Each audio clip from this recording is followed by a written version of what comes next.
Florida rejects Joe Biden's attempt to rewrite Title IX. We will not comply, and we will fight back. We are not going to let Joe Biden try to inject men into women's activities. We are not going to let Joe Biden undermine the rights of parents, and we are not going to let Joe Biden abuse his constitutional authority. Florida Governor Ron DeSantis there reacting to the Title IX changes proposed by the Biden administration. The state of Florida joining with at least 6 other Republican states in filing a federal lawsuit to challenge those plans and guidelines, which are set to take effect this August. The federal lawsuit led by Tennessee and West Virginia seeking to block the new federal government rule from Biden that expands Title IX to include protecting transgender people. The suit is joined by Kentucky, Ohio, Indiana, and Virginia. It follows other legal challenges filed by 9 other states, including Alabama, Louisiana, and Texas. Title IX's the landmark law from 1972. It bans discrimination in education programs based on sex. But the lawsuit alleges the Biden administration has overstepped in an expansion of the law to redefine biological sex to include gender identity. Joining us now to weigh in, Florida Congressman Byron Donalds. Congressman, welcome to the program. Thanks for coming on today. Clearly, this is of concern to the leader of Florida, Governor Ron DeSantis, but also parents who might not feel comfortable with what could happen, where biological men who identify as women could show up in bathrooms or locker rooms for their young girls. What do you tell the parents in this moment? What I would tell parents across America who are viewing this change in Title IX to be very, very concerned, and they need to make sure their voice is heard at the polls this November, because this is what happens when you have a presidential administration that ignores the rule of law, ignores basically what Congress has done in the past. And when they decide to make it up as they go along or make unilateral changes without going to Congress, and they're empowered to do so, this is what you get. So for those parents who are concerned, they need to make sure they vote this November and have a change in leadership with Donald Trump to become the next president of the United States. On a broader level, with respect to the Title IX proposed changes from the White House, Congress never spoke to gender identity.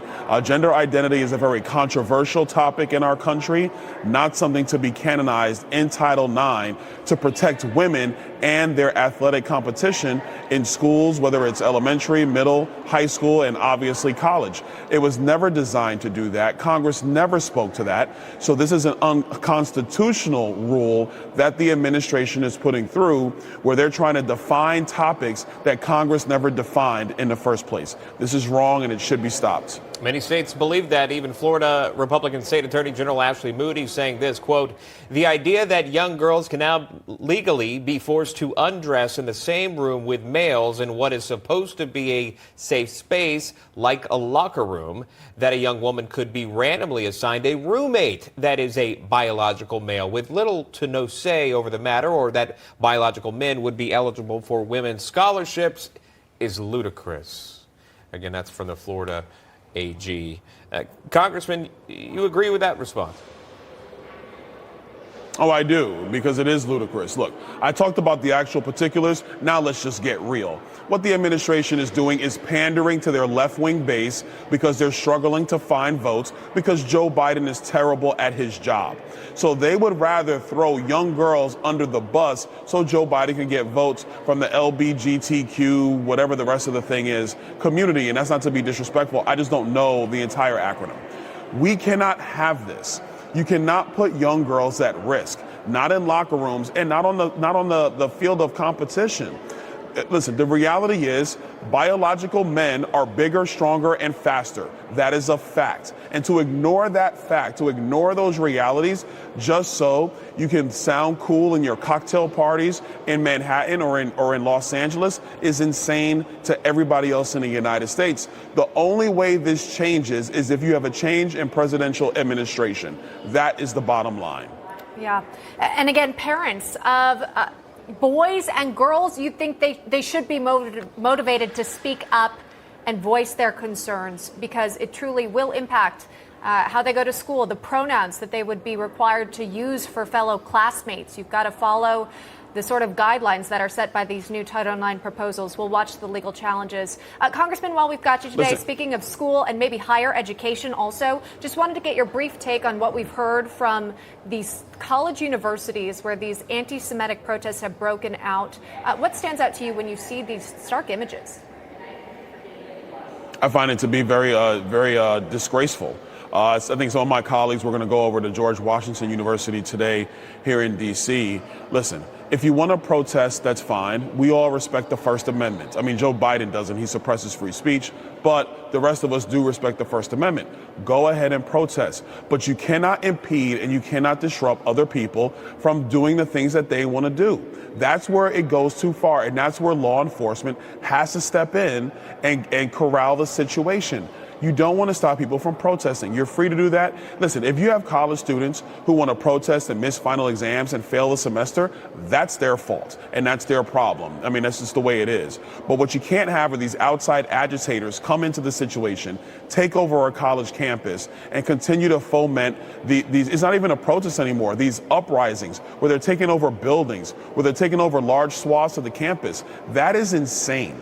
And if college presidents and college administrators don't do the right thing, then two things need to occur. Number one, the trustees need to fire those people because they are incompetent and don't know how to lead. And number two, parents need to seriously consider sending their children to these institutions.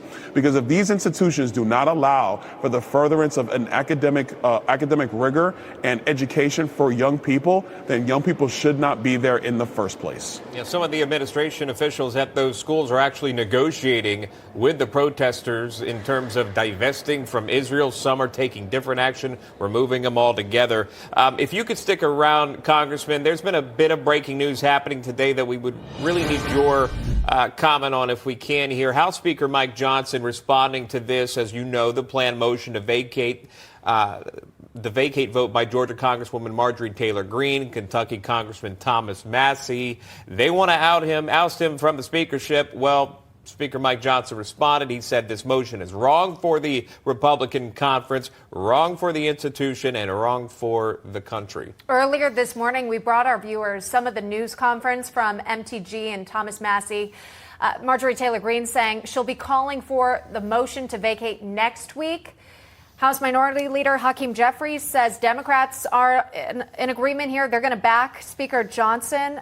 Congressman, what happens to the speakership, and do you support these somewhat defectors within the GOP, Marjorie Taylor Greene and Thomas Massie? So a couple of things. I've talked to Marjorie, I've talked to Thomas. I do not agree with the motion to vacate. I don't think we should be bringing that. That being said, I think it's also important for the leadership team in the Republican conference to be focused on bills and strategies that unite the Republican conference. What we've seen over the last couple of months is that you have a majority of Democrats voting for these packages, or frankly, all Democrats are voting for it with a handful of Republicans. That does not bode well for Republican leadership on Capitol Hill. So I don't agree with the motion to vacate, but I also believe that this has to be a signal to the Speaker and to our leadership team that they need to make some adjustments in their strategies and their tactics with respect to legislation here on Capitol Hill. We appreciate your time. Florida Congressman Byron Donalds joining us from the Capitol. Thank you, Congressman. Thank you.